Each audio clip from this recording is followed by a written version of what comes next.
Salam, iyileşler. Leyla apa salam. Biz yine bugün Leyla apa bilen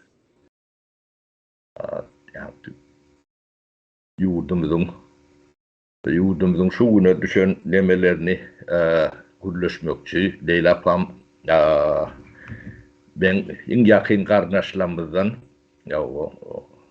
Leyla apa öz oğuzlarımızdan biz kardeş Leyla apa bilen. Selam Leyla apam. Salam Saparağa, salam yurttaşlar. Iten bir özüňi bir tanat,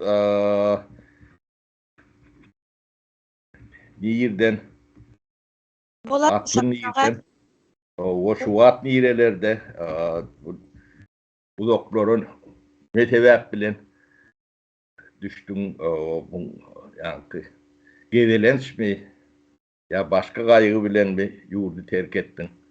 Kaçan terk ettin? Bir şodatlar bir iyileşlen bize bir gurrun ver. Bolady Saparağa. Saparağa men memnun boldum siz meni efire çakyryp şunday näni çıkışan etgeniňize, teklif etgeniňize memnunman. Men Türkmenistan Taşovuzda dogulganman. Ata-enam Taşovuzda dogulgan. Ata-enam şu orta malumatly bolgan, men özüm hem orta malumatlyman. Şundyn indi ula alamda ötüp ketgen. Bizerem Nuvaya gitgenden soň şundyn maşgalaly bolduk, ne bolduk, çagaly bolduk. Allaha şükür aktykly bolduk. Üýlenli bolduk, lekin işsiz kaldyk, güçsiz kaldyk diýendin. Hazır Türkmenistanyny terk etip bu nege Türkiýeге gaýtganman. 2017-nji ýylda. 2017. Bu adam 2023 6 ýyl olay bolýar şeyden. 6 ýyl boldy desekem bolady indi. Şundyn. Sebebi üýakda iş bolmady. Bagalara iş ýok, bizere bayaky ýok, bize indi ýaşymyzam ötdi, işlidi, nämiz kalmady dep düşündüm. Bize ýakda hopşym ýaşlara iş bolmandan soň nälere ýaşlylara iş nerden bolsun? Şunu oýlap çağlany bir okuşa nege girgizmäli näsi boldy dep beka gaýtdym da. Ýigidi dogrusyny aýtsam, ýigidi-içgidinimizem kara kaýgy bolup kaldy bizerde Saparağa, ýurtymyzda. Nä kalmady. İş güç, bir sizzet, hurmat, hemme zat berbat bolup getdi. Ýok bolup getdi. Ana şundyn, osun hemme adamlar hazır şu maşgalasy üçin, näse üçin ýurtny terk etip çykyp gitmekni nätip durupdylar. Mecbur bolýar-da. Mecbur bolup durupdylar. Ükem näme diýdiň meňe ana günüsi? Bu ýerde ýaşaýyş kalmady diýdi. Gelip oturmaňla bera diýdi. İlacı bolsa menem alyp git diýdi. Bu ýerde ýa ölüm diýdi, ýa kaçmak diýdi. Şu ikisinden birisini tanlamelysan diýdi. Näme Leyla, men Daşowda gelip Daşowda ýaşadym, işledim, işlen öwrümde de Daşowda kän komandirovka gidýärdik de. Daşowdyň hemme günjegini başka Türkmenistanyň başka ýerlerine belet bolşumýarlak beletdi. Däp desurlaryna, adamlaryna ýaşaýyş şertlerine çenli belet Daşow tarihin hemme döwründe bir çörekli, ırtgallı,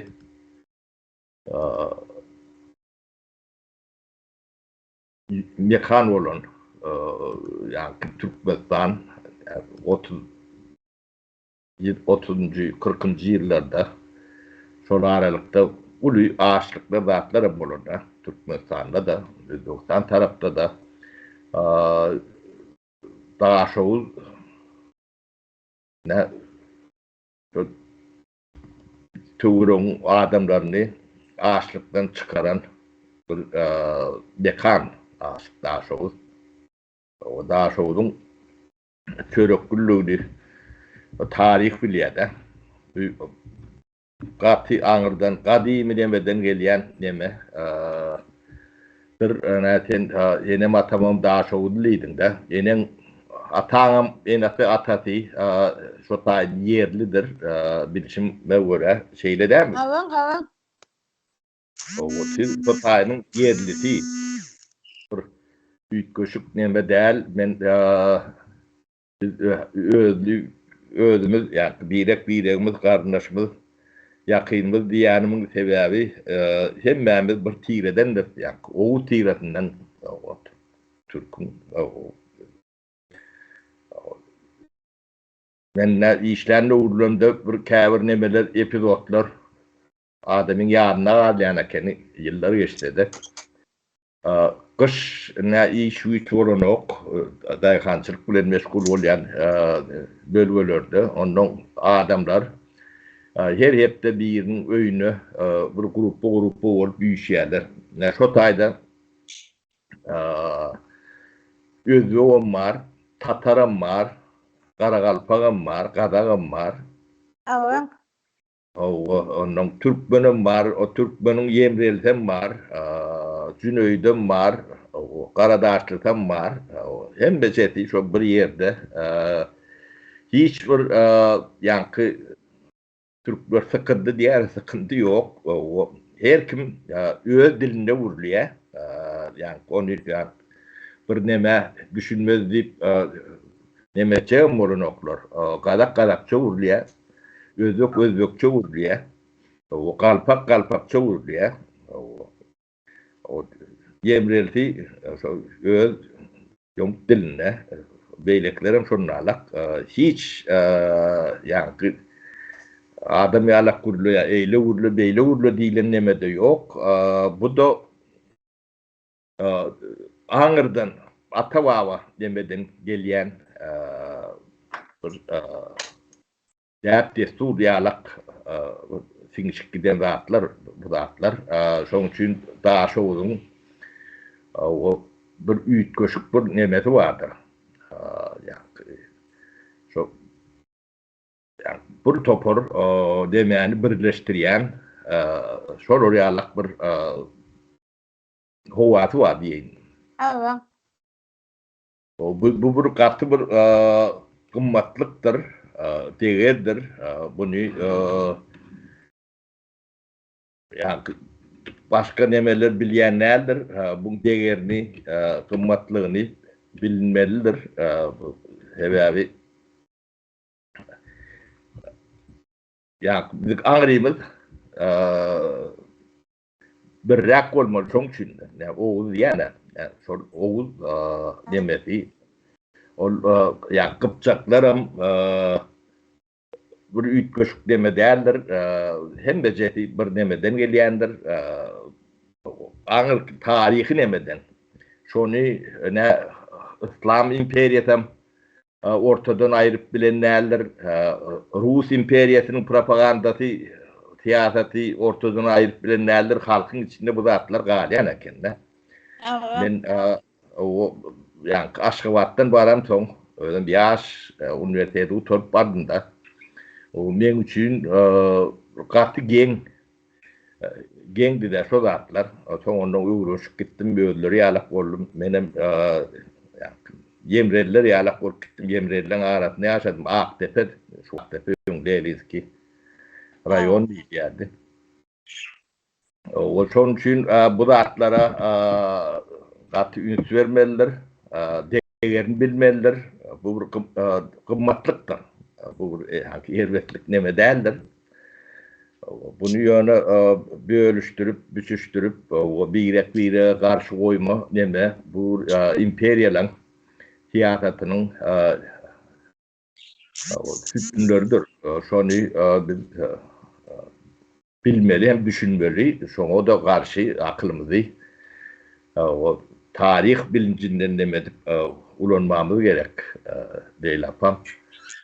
Awan Sonuç saparaga wagtlarynda ýaxşy biröwe meýirlädi. Osunam nädile eger bir üýüňde bir kesel bolsa, nä bolsa goňuşaw habar alarady. Ýaxşy edi. Başga millet bolsa da millet seýlenmesedi. Orus dep, türkmen dep, özbek dep, hey, kazak dep, kazaklarymyzam ýaxşy barady. Barış geliş eteredik. Şundi ýaxşy edi, lekin soň ana kazaklar ýurtny terk edip öz ýurtyna köçüp gitdiler. Özbeklerine, oruslar gitti. Indi bir azgana özbekler bilen türkmenler kaldı. Lekin biröwden habar almak, biröw bilen ondaýyn katnaşyp ýatmak ýok. Äwel gidin tawak girgizip, bir-birsine nahar atarıp girgizmek, ondaý zatlyk kalmady saparaga. o bu neme şu wagtlar näşe ýurdy çökörün näten daha şowuzda işsiz bolmaga hiç ili ýagdaý ýok da. Yani daha şowuzun yani geografik yani mekan boyunca yerleşik yeri, şertleri hiç wagt ağaçlığı görün teritoriýa derler. Soňky däp biz 200 ýyllaryň aňyrsyny bilemzok, onu soňky 150 ýylda şu taýda ağaçlyk bolma nemeti mümkün derler. Suw var, daýhany var, adamlar edýän işini bilýärler. Zähmet sewer halky var. Ondan yankı sizi yani bölüştürüp demeden de ne leylapam göz yok. Onu yani o tayda götürecek mi? O tabi abi ata baba onun yere mi? Öyle ya da adamlarım değerli. Bu bizim bir bölümü. Men özbek bilen garnaş bolup bilýän. Men birinji maskalam özbek men çağalam çärek özbek gany bar. Olar da etmeli.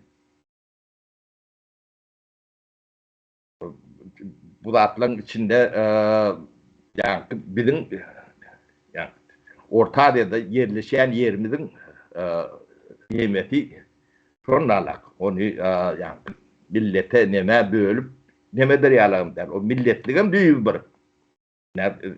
Sizem oğuzsunuz. Ne şu at yani Türkmenistan'ın içinde de yani Türkmen dillerinde de şiveler vardır. Awan ba? O şiveler katnaşık yani bolmasa 20-30 yıldan her bir dile uğruk gidiyor. Bir düşmedi yalan bolýar. O ben öyle şu kommunikasyon öyle diye bu zatlar.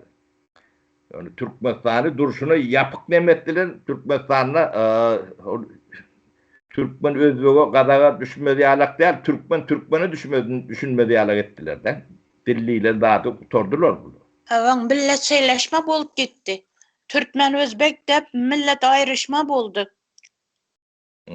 Şu bizeni kazak bir Buraç bolup işlediğim polikenkemizde koňuşumuz bar edi. Şu Buraççylykdan vazgeçip gitdik o. Üýlerini satdylar, Kazakstana gitdiler tuhumy täce bilen. Ne üçin ini şuňa mejbur etdiler. İşlegeni bilen hem ulara bir idil aýlyk berip turgany ýok-ku. Bir gün geçki deyin çörek balısını berip turupdu deseken boladı. Anşında içi bolup kaldı. Şunun için kadir kımmatı kamadı o nelenem. Doktor bolsun, başka bolsun tecrübeli doktorlar şundatırıp gittiler, taşındılar, yurtunu terk etip gittiler, Kazak dep, ne dep, millet seyleşme boğandan son Saparağa. Indi yani yiyim içime gelgende evvela birbirine tavuk apararadık, yenen bir zat eteradık, sütlerini satılmaydı dedim, sığırın ba adam komşularında sığır bolmasa olara süt kat kalıp bararadık. Anşındiyin birbirimize sizetli ne bolaradık. Hazır indi üyüne adam gelse, mehman gelse eldine ne uçkarcakın kara kaygı bulup duradı. Şunun için demegeydi, üye adam demegey de dile getip oturadılar. Doğrusunu açsam da Saparağa. Şu dereceye getirdiler bizani yurtumuzu. Niyeme Leyla Pakatık o nemani temani açtın yankı Türkmenistan daha şoğuzu da yani ekmek çörek yani gün güzeran zor bolan olsa devlet yurt çöktü dip düşünmeliler. Bu devletin çökmeyi pulsuzluktan nedir? Devletin çökmeyi ahlaksızlıktandır. Devlet dine ahlak bilendir. Başka nemelerini adamlar yung yaşap gören olsa o adamlar işini pişini hem bedava gittikçe geliştiriyendir. O tehdit diyenlerdir. Çökme, çüreme, ahlaksızlıktan olayandır. Son büyük demeti şudur. Şu at ne biz şu yurdu ne için şu dereceye yetti deyip kellar diyatla. Bu büyük sebebi sizin başka adınızdan değildir, ahlaksızlığındandır. Şimdi biz ahlaklı adamlar bilen şunu düşünüp şunu diketmek nimetinde, mecburiyetinde kaldık. Bunun bir ahlaklı adamlar diketip bilir. O ahlaklı adamların hemmeti soğutlu, bolmalı ile neme yoktur. O hemme soğutlu adamın ahlaklı adam değildir. Onu görüp gördünüz. Değil mi? Soğutsuz olum ahlaklı adam ahlaklıdır. Soğut bilen ikisinin bağlaşan neme diyen yeri yoktur. O bizim ata babalarımız bir taçakta çöreği bilen ortalar, çolong hiçbirinin diplomu 100 yıl bundan yoktu. 50 yıl bundan onun köpüsünün diplomu ya demesi yukarı oku ya da yazmadı, pozmadı o adamların birek bilen yani fiilanşıklı arkadaşlıklı yaşap biliptirler de. Evet. Son için büyük sebebi bizim Türkmenistan'ın çökmeğinin, tozmeğinin sebebi ahlaksızlıktır. Ben düşüneceğim şeyle değil yapıp bilmedim yanlış yani olsam beni düzelt. Yo doğru aytasın. Tamam. Başında ahlaksız adam oturup mu? Kağalları nereden ahlaklı boladı olsun? O hem ekşem şundan görürler mi olsa şeyler oluyor. Tamam Saparağa ben indi size bir bercek savallarım var adı da. Ver Leyla Pap. Bizlerde askerler ne için asker alınadı? Askerlerin vazifesi ne? Askerler nişetmeli. Hani şunu soracak edim. Hemmege kayda kanun bir mi? Ya ne kayda yok mu? Ne kanun yok mu? Yani başkalara inen ulu işgar misal için babaraplılarını çağaları armiyaga gitmedi. O garip bu halkını çağaları armiyaga gitadi. Anı şu için niçikne eskerlere de ne için gerek bu eskerler? Ne yapışı gerek eskerler? Şunu ne edecek edim sizden soracak edim. Hiç aklım yetmedi şuna ne için ne ki eskerlik yapadılar dep de. Etkerlik yapanı hiç olin o taydan maip mücürüp ketel çağı dolarıp geliyor. Yani mesela şu taylarda yani etkerlik bir vatanı korumak için o etkerlik hem de yurtlarda bolmalıdır. O yönü etker olmalıdır. Hem için mi ya kuru halk için mi o eskerlik yapmak? Etkerlik halk için değil, devleti korumak için. Yani başka düşmandan yönü bizde başka düşman yok. Şoň için o mesele bir yani gıran eme diye bizde içki düşman var. İçki düşmanımız başka düşmanı hiç küyteden yok. Yani küytetmeyenin nemesi o düşman birinciden ya kendi gözü görünen ok görkezmeden yani içki düşman yani ahlaksızlık diyen metele geliyor da onu her kim özünü ahlaklı ya ahlaksız deyip yani ketkitler bilen o. Demek şey yani melek özünü melek yalıp görüyen bunun bağa çemeli. Onu tedbir etmek kıyın olmalı. Yani Türkmenistan'ın içinde yani esker diyen neme yağdayı katı gözgüyün yağdayda bizim Ağırdan ata baba gelen bir yaylım orta bir esker millet dama urşup gören millet bolmaly. Şoňa garamazdan biz esker dememizi yani kalbymyzdaky duygularymyza çenli, taryhymyzyň nemelerini çenli tiýilip atar ýalak ýagdaýa getirdiler de. Türkmenistan'da etkerlik diýilen sözü karikturovka vermeliler. Etker deyip Türkmenistan'da etker yoktur. Bizim etkerimiz kimi oryanlı, nämen oryanlı bilýän näler. Etkerlik duygularına berip bilýän nädirler. Olary köçe tüpürdüp ýörler bir görseň. Oyun aktyryp ýörler.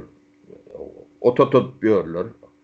Yine şoňa meňdeş bir topor yani adam mertebesini aşak düşürýän işler bilen meşgul edip görler de. Onuň etkerin içinde ýörüýte bir tiýasat ýöredilýäne meňdeş yani sen marly, sen çärjewli, sen daşowly, sen ahally, sen nemeli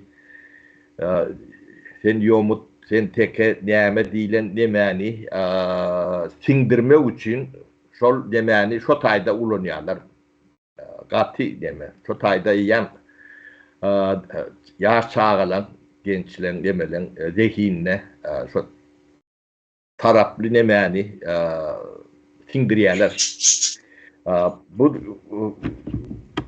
bilerek edilýän zat bu aňyrtynda ýene de neme ýatyr biz bir ýurdun bir koloniýasy, ortaýadan koloniýasy.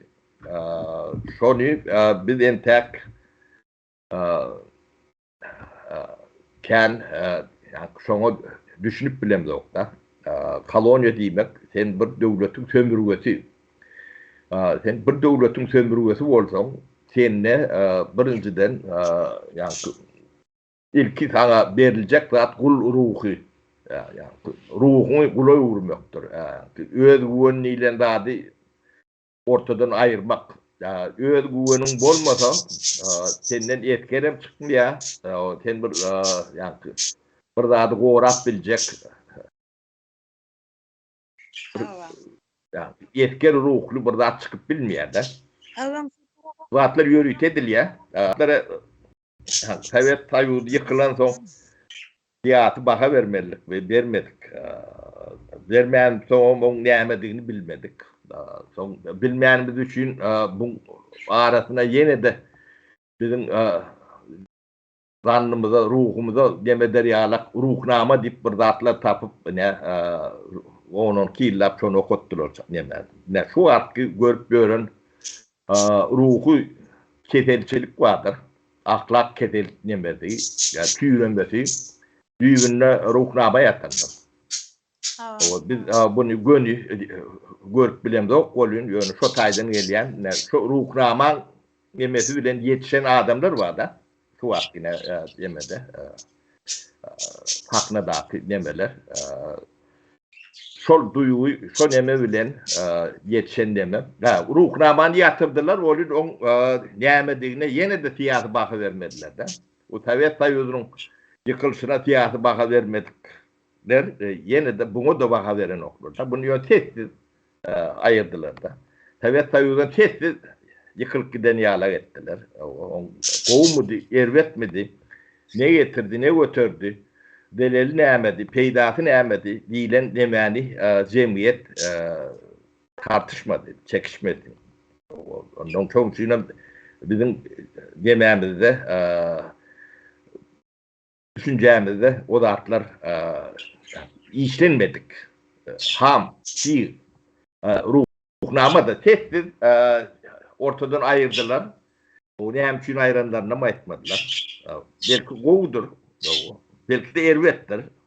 Hiçbirine yani tiyatri baka cemiyetten veren o. Ödlerim veren oklar. Tehdit gidip bilmeden. Onun iyiliğine koyup giden daha da var. Ona kim cevap verecek? Ne Türkmenistan bu ne çüredi. Cemiyet çüredi. Öyle çöktü. Çökmesin hegerin dige ahlak demesinde çöktü. Pulsuzluktan ne? Türkmenistan pulsuz diğeri alaklar değil. Türkmenistan'ın baylığı ağdatan ağdın uçuk bir yerde. 50 trilyon dolarlık o maddi resursumuz var. Ayı başandı yatan. Yönü çökün kriz İmeli körük yok. Vatanını terk edip bir yerlerde birinin hizmetini edip çağılan eklemeli. Değil mi? Evet, saparağa şöyle bir zat koşup öteyim de ben. Hani koş. Ay men düşünemen de esker bizani paspanımız, kalkanımız, yurtumuzni esramek için çağalarını yetiştirgenli adamlar. Doğru mu? Erkeklerini. Erkek çağalarımızı. Lekin ulanın kadri kımmati yok. Eskerlike yüveresen. Mesela 75-80 kilo atıp yüveredik çağalarımızı mesnege. Askerlike yüvergende gelgeninde 50 kilo 45 kilo bolup gelediler. Ulanı yiyim içimden kim haber tutadı? Ulanı urup yenem mayıp etip yüverediler. Ona kim sebepçi? Yiyim içimi yok, nesi yok, onlara zulüm ötkazediler. Onsun mayıp olup, ne godin bolup geledi çağalar. Onu şimdi içi köpçilik, şimdi bize ne bir 40 yıllıktan sadırlar özmetini bilesiz, he? Bilen, ben katı oldu, yakın, tanışım, doğusuzdur, çağaları bile katlaşadık. 13. yılda 40 yıllıktan bir bala askerlike gitti. Bilmem nerede, Aşkabat'ta bir yerinde kullukta buldu. Yankı çağanı öldürüp yapını boyuna bir kanaldan bir zatını boyuna partaş yaptılar köprünün teyine. Bundan sonra üyüne haber geldi. Çağan kaçtı armiyadan dep. Ne için çağala kaçadı armiyadan? O enesi bağatası yok onu. O beçara çağasını tapı ölmeyin sersam boldu. Tapınla dep durdular. Ana karan niçik inşundettirip zulüm ötkezediler. Enelere de bağalara da askerlikte hiç asker dedi onun nesi kalmadı o. Olsun yağı çağanı neçeli vaktan son tapıp ana inşöre kaçıp barıp köprünün teyinde ölük kaptı dep şimdi etip nettiler. enata yissat ep bilmedi onu enesi. Yissat et bilmedi. Enesi cilli bolup gitti. Anan. Ben gözüm bilen görgen zatım şu. Şunun için aytıyatırma. Eskerlerin no nesi vazifesi de. Onu ahir vatanımız yedirip içirip yaxşı karamalı. Evvelle eskerlerimiz getiredi, bağalarımız başka yurtlara. Məni ükəm getken 71. yıl Germanya'da slujt etti. Germanya'dan gelgeninde 90 kilodin bolup geldi ya bala. Dayı o bolup geldiler. Bize ne hazırga eskerlerimiz öler yağdayda zordan gelip kaladılar. Hani şu an cevap beredi o adam gerek. Kim cevabını vermeli şunu? Diyemez. Leyla apa ne yani ahlaksızlık yemeğin başını çekenine bu yeki etkeri değil kalan da adam sorunalak oluyor. Doktorum sorunalak. Terede otursam. Muallimlerim sorunalak. Yani yurdu çöküryen, tozduruyan, pulsuzluk, gariplik değil. Yurdu çöküryen ahlaksızlık, ahlakın yok yerine hiç eşret, düzgün, tertip, avray, özgün ve beyleki imtihanı değişti zatlan hiçbiri avat kalması mümkün değil. Biz büyük mesela şu ahlakta yatanlarını şunu düşünmemiz gerek. Düşünen son ya kalan açan yönde bir ahlaklı 5-3 adam o çıkar ne solar olup bizne Türkmeni tereden Türkmenistan kurmalı oluyor. Şu dereceye yettik. Evet. Bunu başta şu başı neme olan şeyle oluyor akenne. Başı yani Laksız. küçücük düşünceli ahlaksız adamları başa geçirden yani problemler ullokan oluyor aken cemiyetin. Yani şu an bizim katulu problemlerimiz var. Bu aşağından tevavini bilen son çıkıp bolyandır Leyla. O tevavini biz köp zatlan tevavlerine iyi niyet interim mum aşağına inmeli bolmamız mümkün. O büyüve demetmeli. Onun bir ön köyüne yani fabrik ayarımda o telefonları diyenler fabrik ayarı deyip o şoňa dönmelidir. O döwrü bize. O şu taydan yani şu ahlak bilen o territoriyaları dikeltmeli bolýar. Bizim işimiz ağır Leyla. O yöne düşünen son bu zatları çözmesi ankattır, akıl bu zatları çözüp bilýändir. Yöne akbaklığın getirip bilýän betbaççylygyny bu millet gördü. Yine de biraz görmesi gerek galak olup görünýär sebäbi. O kıradan teretip o duran adamlar var da. Ne o da bir ahlaksızlığın bir görünüşü olmağı mümkün. Bilmedim ya da başka bir sebepler olmağı mümkün. Biz bilmeyen olmağı mümkün. Yönü Türkmenistan'ın çürümeğinin, çökmeğinin büyük sebebi ahlaksızlıktır. Bu cemiyetin hemme katlarına değişirler. Yani yukarı aşağı yani eli hükümlü, hükümsüz demelerine değil, ehli katlara değişirler. Yani ahlaksızlık yani imperiyalar yok diyenler. Yakın neme değil. Yani Türkmenistan yalak yumruk yalak neme değil. Yani şunu düşünen son sebeplerine Türkmenistan bir yumruk yalak yerdir. Hem bekşe birbirini tanıyandır. Veya şöyle Türkmen neyleyendir. ne aşkıvatlı olup daha şoğunun adamlarına seni tanıyan ayda otuyorlar. Sonra hem belki birbirini tanıyandır. Kendime derler. O yöne tetin çıkarman gürlümen akıllı olacak olup görün. Kendir hem medat anonim edilyendir hem medat bilinmeyedip onun sıpıcurlukla son aşağından ediyendirler. Son çünkü meteleleri gündeme çıkarmalılar. Yani gürlüş sebeplerini aydıp başlarken o yani cemiyetin köpürcüğü vardır. Yani hapati, kri. O şol tuğun yüzüne çıkar. Onun tuğu onun akardan şolar akider. Onun aşağıda dur tuğu var. O cemiyeti tereden dikeltmeli oluyor. Bu da belki de sevigat şunu mecbur ediyendir. Da bolmalı da at bolmalı mümkün. Görmesem, nemetmesen geçip gidiyen yağlak bolup görünüyor da.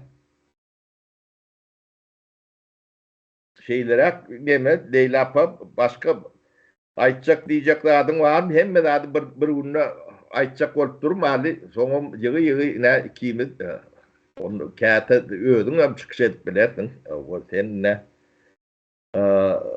yağdaylara düşünen doğulmaz. O zatları dikeltmesen, düzeltmesen bunun aşağından çıkıp bolan ok, sağa çıklanım, halat edip bolan ok.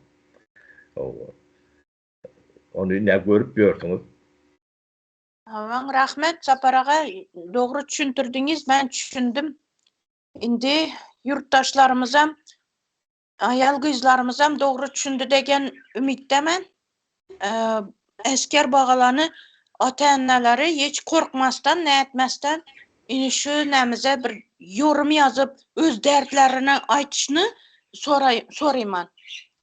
Yorumumuza yazsın şu eskerlerin neleri, başına ütkellerini de yazadı ümittemen. Sağ ol Leyla, doğru demettin, belledin. Şimdi biz indik rapar bizde yankı Kalpak doğunluğumuz var. Türkmenistan'ın nemesinde yaşayan, onun özlük koçumlu oturulan yerleri var. Solon bilimi var arada, mektepleri var arada, o kıyınçılıkları var arada gururun eder indik tapar. Bu tapar iyileşlememiz yadet mali. Doladı.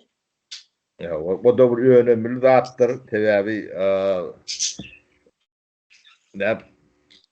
Özbek dilinde mektepleri yatırıptırlar. Yani Türkmen dilinde de olur bekleme alıp bilen okur. Bu millet giden o da adat değil mi? Yani daha sonra yarım milyondan uğrak Özbek nemeli koçumlu yaşayan milletimiz var.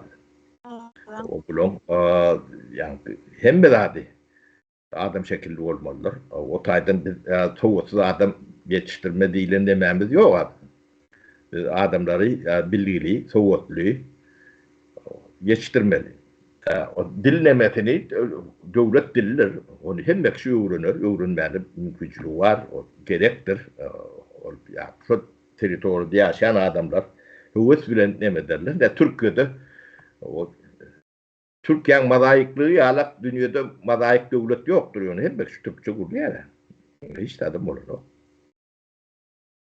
Havan Saparaga biz hani nemizde Özbek mektebi yok alıp gitti Taşavuzumuzda. Özbek mektep kalmadı hiç. Türkmençegeden çağalarımızı dili önçellen etmeden yaşlıkına Özbekçe geplep başlagandan soň Özbekçege netkenler yani Türkmençege dili alamıydı. Şundayn. O diyeke deme daha şu güzel çerçum şunlalık. Onun yok orada köndürgen için yok ortada Karakalpaklar vardır. Tamam. Öyle bizim Türkmenlerimizden Özbekistan'da yaşap ýörler. Ne soňu waka bu Orta Asya'daky döwletler arasyndaky terketler nemeler açylar, o açylmalylar. O gatnaşyk nemeder, o dillemiz golaýlaşar. Biz hemmemiz bir kökden gelýänimizi oňa ýa düşünüp başlady bu regiondaky halkam. Yani üstümizden şu imperiýa nemesi giden soň bu zatlar hemmesi öz-özünden açylýandyr. O ne ikimiz hem oğuz Leylap. Oğuzluğunda şüphen var mı? Yok. Benim oğuz demek ikimiz doğun.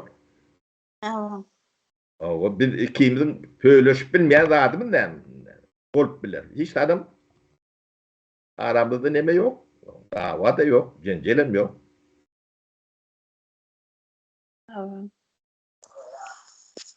Şolary alak deme, şonu indiki tapar o gepleşik demesek şu tema boýunça biraz gurrun edeli Leyla apa. Bolady Sapar aga. Ýaxşy. Onda hoşlaşaly illeşler bilen köp sag bolun illeşler o indiki tapar Leyla apa bilen o ýa taşy uzaky bizim o sarlamız doğunlamız bilen o problemlerimizi ortalyjak. Awolun taglykda görşelim. Bolady ýurtdaşlar, sag bolunglar, dinleýäniňiz üçin hem ýorumlaryňyzy ýazasızlar degen ümitdemen. Sapar aga ýaxşy rahmat, sizem sag bolun. Awolun.